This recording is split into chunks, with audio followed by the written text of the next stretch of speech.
It's a pretty sizable compound, and it's walled pretty good. So, but what I would do is I would lock your door every time you leave your room. Just lock it, unless you're just going out for an hour or two. And there's no food tonight for you when you get there. If you need a big snack, if you need anything at all, come to room number 30, okay? And knock on the door. Can I add something real quick? Yes. Whether you're brushing your teeth or even if you're just in the shower, don't get the water in your mouth. All right, is that it? Okay, especially if you're not doing anything malaria-wise, there's mosquito nets hanging from the ceiling and off of every bed. Make sure you unwrap them and make sure you put them around the bed and make sure that it's nothing. You kind of tuck them in a little bit. You don't really have to do a lot of tucking, but tuck them in, and yeah, you don't want to get bit if you can help it. My name is Keith Morgan. Jonna Tellenhusen. Mitchell Morse. Jenny Lau. I am 21 years old. I am 19 years old. What kind of question is that? I am 48. This is my first ever connection trip. Yes, but not outside of the U.S. Nothing this far away like this. I haven't. This is my first thing ever doing with Hope's Promise. I really don't even know what to expect. No. I'm not sure what to expect because I've never done it before. I've been praying and trying really hard to actually take away any expectations. God's so much bigger than we are. And the more expectations I put on the trip, the less I'm going to be able to see what He's actually doing. My expectations is to just go and love kids, you know, and to just be used by God. I guess I'd be nervous about how it's going to go because I have a vision in my head, but I ultimately don't know. It's up to God. So I don't know if I'm necessarily nervous. Well, yeah, I'm nervous about it overall a little bit, but I don't think that's a bad thing.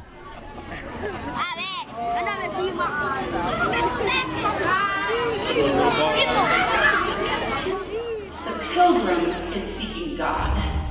And that's what I believe. You know, I love all this team. You're such humble people who really love the Word and want the Lord. And it's amazing to have this many of us in one place seeking God. We are standing in the gap and praying for others. Here's the 5 things you need. Number 1 is see. You got to see people.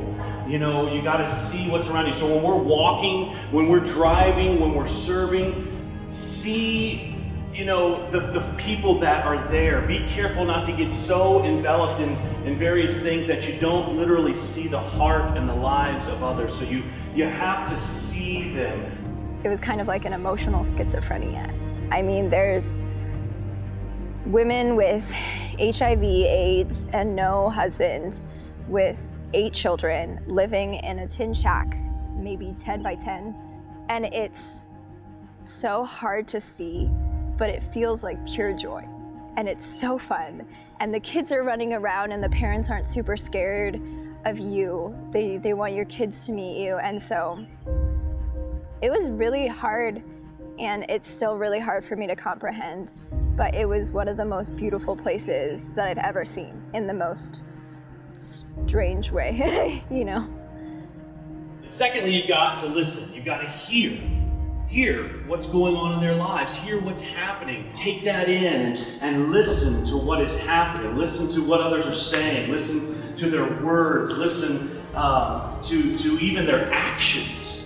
You know, it might not be words, it might be actions, but listen to what is going on and listen to what the Spirit is saying.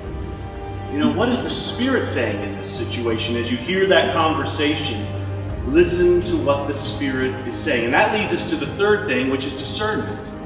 To begin to discern what is going on here and what does God want to do here.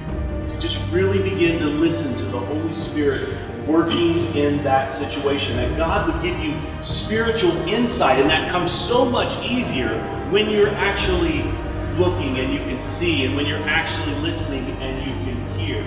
Yeah, I remember initially I was pretty nervous for how the trip was going to go, but I was really hopeful for you know, what was to come of it, and it just turned out to be so much more than I could have pictured or imagined. And I mean, it was extremely challenging at a few points, I'm sure. Everyone who went can agree with that. Some of the places that we visited, like Mathari Valley and Mother Teresa's, it was pretty hard to see the people and the circumstances that they were in, but you just saw people with hearts for God that I haven't necessarily seen before. I guess I would just say it's a life-changing experience. It makes you realize how blessed you really are and how many things we take for granted. It just changes your perspective and it changes your life. Being back in the US after the trip, more than anything, I really just feel convicted and driven to keep and maintain the change that I experienced in Kenya, and just to have a missionary mindset everywhere.